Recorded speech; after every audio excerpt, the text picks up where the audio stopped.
सत्संग जी, प्रेम से कहना।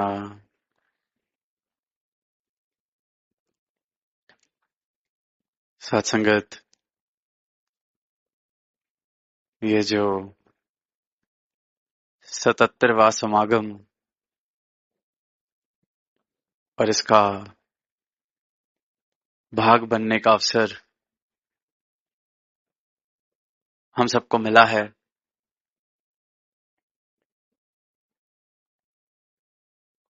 रहमतों की ये जो बरसात, इसे अपने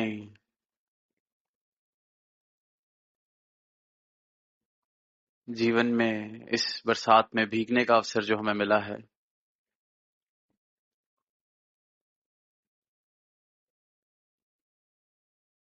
ये जो एक सीमित सा जीवन, सीमित सी हस्ती, उसका ये विशाल रूप जिसका विस्तार असीम है, उस सीमित सी हस्ती को भी ये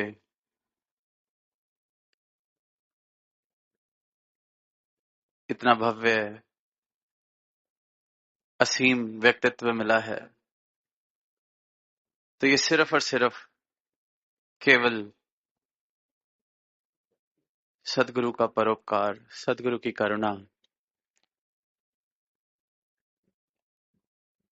और जहां आप सभी संतों ने इतने उत्साह से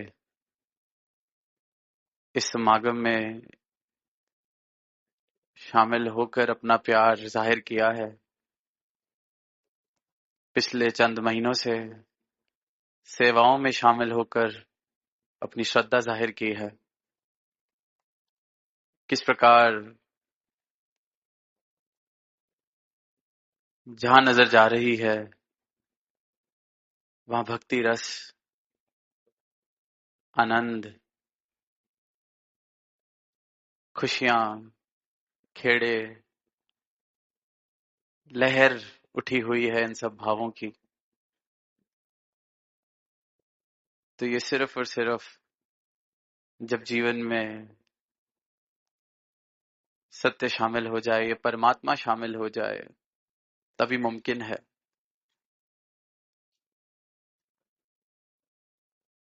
एक एक महापुरुष, एक एक संत, एक एक बच्चा दिल के भाव रख के जा रहा है, और वो भाव इस प्रकार के पूरा का पूरा जीवन बदल सकते हैं अगर किसी के घट में, किसी के जीवन में वो शब्द उतर जाएं। क्योंकि वो शब्द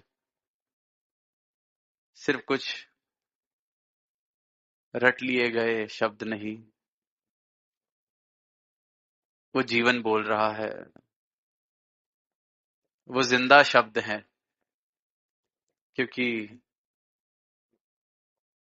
वो शब्द इस आत्मा से, इस परमात्मा का जब मिलन हुआ, तो उसकी खुशी का इजहार, उस मिलन का इजहार करते हुए शब्द हैं।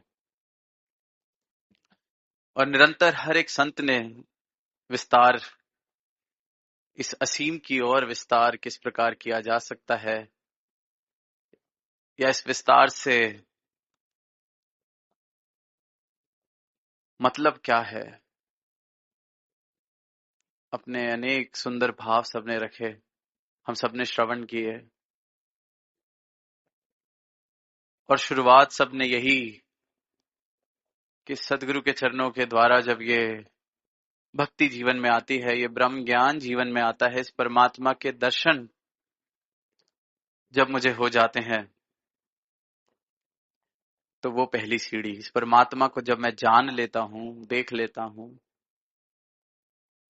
तो ये शुरुआत होती है। तो दास भी यही सोच रहा था कि सही मायनों में देखा जाए कि अगर ये विस्तार करना है असीम की ओर, तो इसका रास्ता स्वार्थ से गुजरता है।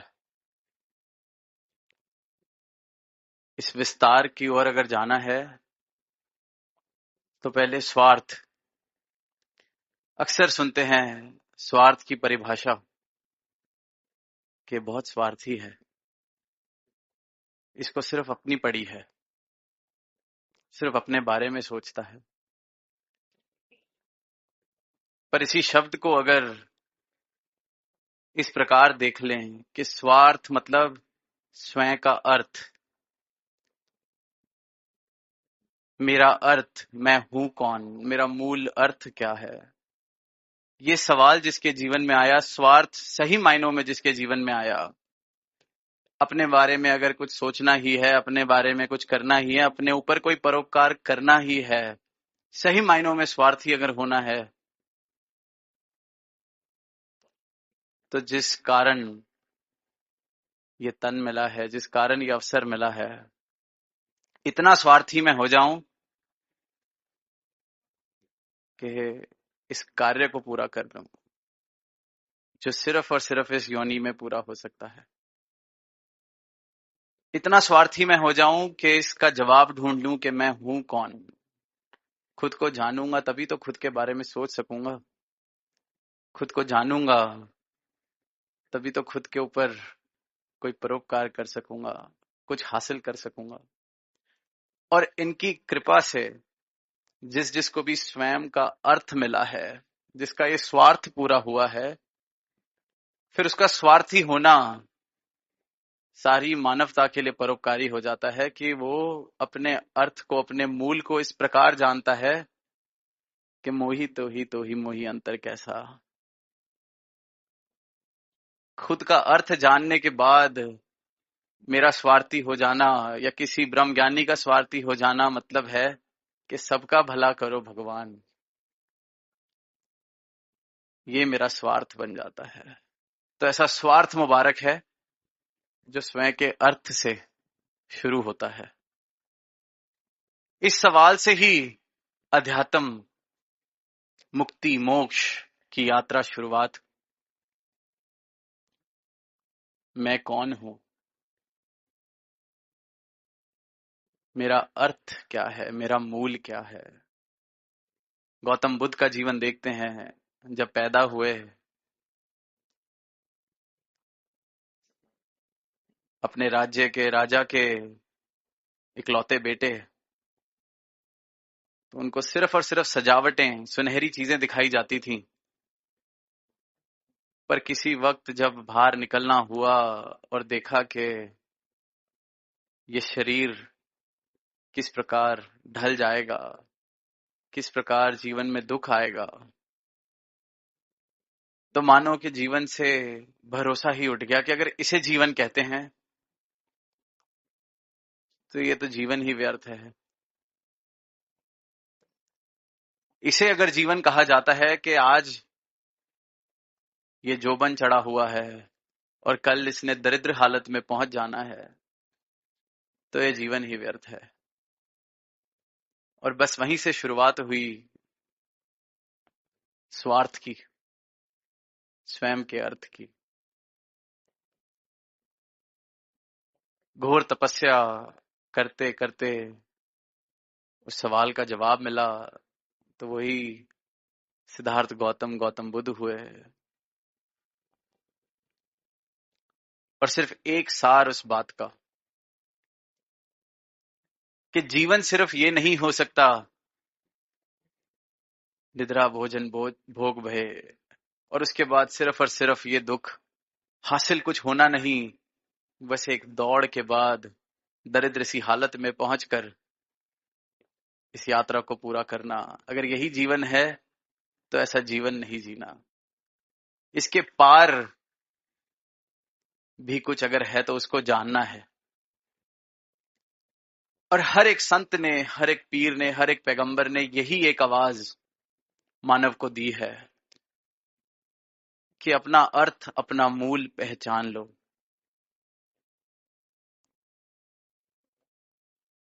ये जो निद्रा की अवस्था में जीवन जिया जा रहा है,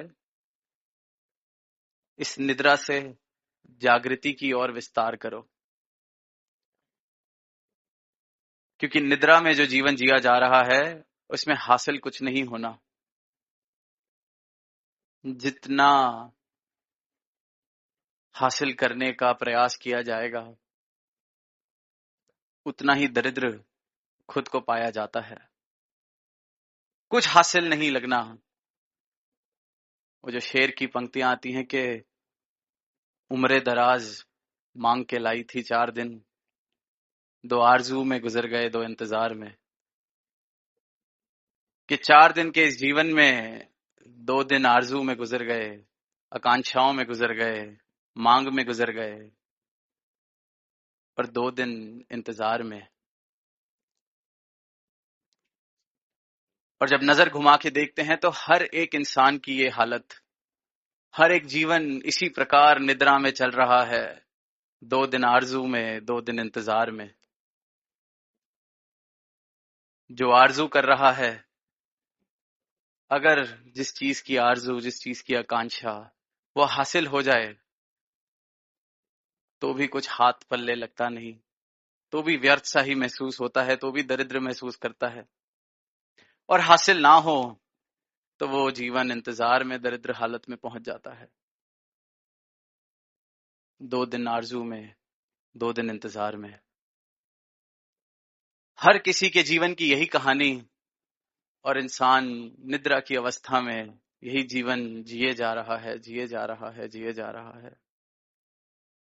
और फिर वहीं सदगुरु आवाज दे रहे हैं कि निद्रा से जागृति की ओर विस्तार करा जाए। जाग कर अपनी इस हालत को देख लो, अपने इस जीवन को देख लो। जिस जिस चीज की आरजू की, अगर वो मिल भी गया तो क्या आज कुछ हाल बेहतर है? और जिसकी आरजू नहीं की तो उसका भी कुछ मिल गया, उससे भी लगाव अगर इतना ज्यादा हो गया, उसने भी क्या दिया? इंतजार है कि कुछ मिल जाएगा। वो अगर मिल भी जाता है, मुझे बड़ा बड़ा पुराना एक फिल्म का गाना कि ये दुनिया अगर मिल भी जाए तो क्या है। जिस जिसको मिली है उसने भी यही कहा कि मिल भी गई तो क्या है। जिसको नहीं मिली वो इंतजार में है, शायद हार के कह देता है कि चलो मिल भी जाती तो क्या है, जान के पर नहीं कह रहा। और वहीं सदगुरु कह रहे हैं विस्तार अगर करना है तो निद्रा से जागृति की ओर का विस्तार। बहुत जी लिए सोते सोते, बहुत जी लिए, अब जागृति, जागो।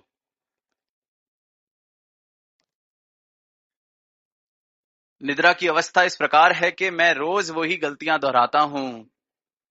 आसपास हर एक इंसान वो गलती दोहराता है, वही जीवन जी रहा है, पर हम में से कोई भी उस चीज को देखकर बदल नहीं पा रहा, क्योंकि उसकी व्यर्थता का एहसास मुझे नहीं हो रहा है। और जब ये बात समझ में आने लगती है कि हासिल क्या हुआ, सिकंदर की मैं बात कर देता हूं, कह देता हूं, पर हासिल क्या हुआ? तो फिर वही बात कि उम्र दराज मांग के लाई थी 4 दिन। या तो आरजू कर रहे हैं, इंतजार, हासिल कुछ नहीं। और निद्रा और जागृति में सिर्फ यही फर्क है कि निद्रा का जीवन मैं खुद को जाने बिना जी रहा हूं। जब तक मुझे मेरे मूल स्वरूप की पहचान ना हो जाए, जब तक इस मूल स्वरूप को, अपने अर्थ को मैं देख ना लूं, जान ना लूं, उसका एहसास ना कर लूं, तब तक जो जीवन जिया जा रहा है वो व्यर्थ, निद्रा का जीवन।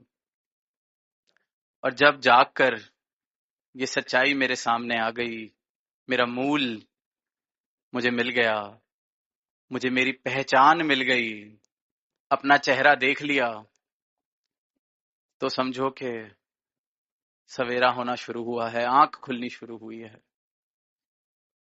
हम सब रात को जब सोते हैं अक्सर सपने भी आते हैं, इस बात पर सबने ध्यान दिया होगा, और नहीं दिया तो दे के देखें तो इस बात का एहसास होगा कि सपने में इस बात का एहसास तो होता है कि मैं हूं, मेरे आसपास चीजें घट रही हैं, मैं कुछ कर रहा हूं, कुछ मेरे साथ हो रहा है। कभी कभी सपना इतना ज्यादा गहन कि सुबह उठकर भी कुछ समय लग जाता है होश में आने के लिए कि सच क्या था, सपना क्या था। पर सपना चाहे गहन हो, बुरा हो, अच्छा हो, सुनहरा हो, जैसा मर्जी हो, कभी गौर करेंगे तो सपने में अपना चेहरा नहीं दिखाई देता। ये तो लगता है मैं हूं, पर सपने में कभी अपना चेहरा नहीं दिखाई देता। अगली बार अगर इस बात का एहसास क्या अनुभव नहीं किया तो कभी सपना आए तो हम देखें तो सपने में अपना चेहरा नहीं दिखाई देता। और यही बात अध्यात्म में अगर देख लें, जो जीवन अपना चेहरा ना देखे बिताया जा रहा है, अपने असली रूप के एहसास के बिना बिताया जा रहा है, अवेयरनेस के बिना बिताया जा रहा है, अपनी ट्रू आइडेंटिटी के every moment that I'm living without being aware of my true identity, of my true self, is nothing but an illusion. जैसे स्वप्न में अपना चेहरा नहीं दिखाई देता, वैसे ही जब तक अपने इस मूल का एहसास किए बगैर मैं जी रहा हूं, मतलब ये सपना, मतलब ये वही दरिद्र जीवन में जी रहा हूं। और बस यही जागृति का विस्तार सदगुरु कर रहे हैं कि अपने पल पल में खुद को देख के जियो, खुद को जान के जियो। तुम हो क्या, तुम्हारा अर्थ क्या है, पूरी तरह से स्वार्थी होकर जियो, खुद को जान लो, पहचान लो। ये विस्तार, इससे ऊपर कोई विस्तार नहीं। और फिर भक्ति का रस जीवन में आना शुरू होता है, क्योंकि ये शुरुआत है, ये शुरुआत है। और फिर ये जीवन का पल पल, जब जब इस पल में, हर पल में इस एहसास में मैं जी रहा हूं कि मैं हूं कौन, तो जीवन का नजारा ही बदल जाता है, जीवन जीने का ढंग ही बदल जाता है। कल सदगुरु माता जी ने फरमाया गहराई के बारे में कि जीवन गहरा हो, विस्तार हो जीवन में। तो जब तक मैं वाला जीवन है, निद्रा वाला जीवन है, कोई छोटा सा पत्थर भी मुझ पे गिरता है तो तरंगे उठ जाती हैं। जैसे कल एक एग्जाम्पल लिया, बाल्टी छोटी सी, उसमें पत्थर फेंका, पानी उछल गया, तरंगे उठ गई। ऐसे ही कोई जरा सत्कार की नजर से मुझे नहीं देखता, तरंगे उठने लगती हैं, परेशान होने लगता हूं, जल सा जाता हूं, भुन सा जाता हूं। ऐसी हालत, तरंगे, देखा कैसे नहीं। फिर थोड़ा सा विस्तार कि किसी के देखने से नुकसान नहीं, पर कोई गाली दे जाए तब तरंगे उठ जाती हैं। फिर उसके पार का विस्तार कि कोई गाली दे गया तब भी कोई बात नहीं, पर कोई अपना गाली दे जाए, अपना कोई मुझे मूर्ख कह दे, फिर तरंगे उठ जाती हैं। तो सदगुरु माता जी ने कहा विस्तार, सागर गहरा है इसलिए शांत है। क्या तरंगे उठे वहां, तो इतना विस्तार में होता, मेरे जीवन में होता चला जाए। आज बाल्टी जितना मेरा व्यक्तित्व है, तो बाल्टी से स्विमिंग पूल जितना सफर में करूं, फिर नदी, फिर तालाब, फिर गहराई सागर की प्राप्त हो। और सदगुरु माता जी ने ये नहीं कहा कि विस्तार समुद्र की गहराई की ओर, इन्होंने आदेश दिया है, उपदेश दिया है विस्तार असीम की ओर। तो रुकना नहीं, क्योंकि जीवन नहीं रुकता, जीवन ने चलते जाना है। अपनी दिशा में इनके अनुसार कर लूं तो जीवन सिर्फ असीम की ओर विस्तार करेगा। दास ने कुछ समय पहले वो जो भाव, जो बाबा जी अपनी विचार में कहते थे कि जीवन में किसी की बात को पत्थर पर लकीर की तरह नहीं, पानी पे लकीर की तरह लिया जाए, तो मन में वही भाव आए कि अगर मेरा जीवन की अवस्था यही है कि अभी पत्थर पर लकीर, माफ नहीं कर पाता, भूल नहीं पाता, पानी तक पहुंचना मुश्किल लग रहा है कि पानी पर लकीर वाला जीवन कैसे मिले, तो पहले रेत पर लकीर की तरह पहुंच जाऊं। इतनी भी पक्की लकीर ना हो जाए कि कोई माफी मांग ले, मैं माफ ना कर पाऊं। कम से कम उस जगह के रेत पे लकीर, किसी ने माफी मांगी, पानी पड़ गया तो वो लकीर मिट गई। और वहीं से फिर मेरा विस्तार धीरे धीरे पानी पर लकीर की तरह, वही जैसे पानी पर लकीर लगाने की कोशिश की जाए, बनते बनते साथ ही मिटती जाती है। और फिर ये ऐसी कृपा करें कि असीम की ओर मेरा विस्तार हो जाए कि हवा पर लकीर पड़ती ही नहीं, पानी जितनी लकीर भी ना पड़े। अब ये तभी हो सकता है जब खुद का बोध हो जाए, मैं हूं कौन ये पता चल जाए, क्या अस्तित्व है मेरा मुझे पता चल जाए। तभी फिर सीमित दायरों से जीवन असीम की ओर बढ़ना शुरू हो जाता है। कहना बहुत आसान है, दोहराना बहुत आसान है, पर दोहरा देना, कह देना, रट लेना, पढ़ लेना, वो मेरी नॉलेज बैंक को जरूर डिस्प्ले कर सकता है, उसको याद जरूर कहा जा सकता है, पर समझ तब तक नहीं कहा जा सकता जब तक इस भाव को जी ना लिया जाए। मैंने कह दिया हम ब्रह्मास्मि, मैं ब्रह्म हूं। बहुत ज्ञानियों ने ये बात कही, बहुत ज्ञानियों ने, पर जी कितनों ने। जिसने जी ली, फिर उसके जीवन की भाव दशा कुछ इस प्रकार हो जाती है कि अहम ब्रह्मास्मि का एहसास जब हुआ तो फिर अहम खत्म हो जाता है। जब ब्रह्म मिल गया, ब्रह्मास्मि पता चल गया कि मैं ब्रह्म हूं, तो अब मैंने रहकर करना क्या है, फिर ये ब्रह्म ही ब्रह्म है। ये भाव दशा उसकी जिसने इसको जी लिया, और जिसने ज्ञानी बनकर इसको पढ़ लिया, बुद्धि के तल पर समझ लिया, उसकी भाव दशा कुछ इस प्रकार हो जाती है कि अहम ब्रह्मास्मि में अहम पर जोर ज्यादा हो जाता है। बहुत ज्ञानी आए फिर दुनिया में ही ज्ञान बांट रहे हैं, अहम ब्रह्मास्मि, क्योंकि वो तो पता चल गया कि अब अहंकार की सीमा सारी खत्म, कि मैं तो ब्रह्म हूं। तो फिर ब्रह्म तो जितना मर्जी अहंकार करे, विस्तार उल्टा हो गया, दुर्गति की तरफ विस्तार होना शुरू हो गया। तो कहा सुनी, दोहरा देना, कह देना, कोई पैमाना नहीं, जी लेना, अनुभव कर लेना, इसको हासिल कर लेना, तो मेरा विस्तार कहने सुनने से जीने की ओर हो जाए, दोहराने से समझ की ओर मेरा विस्तार हो जाए, बातों से अनुभव की ओर मेरा विस्तार हो जाए, तो विस्तार मुबारक है। तो फिर मेरी भक्ति का रस जब जीवन में घुलने लगता है, तो फिर ऐसे भाव भी समझ आने लगते हैं कि क्यों शास्त्रों में कहा गया, बड़े बड़े भक्तों ने कहा गया कि भक्ति का फल भक्ति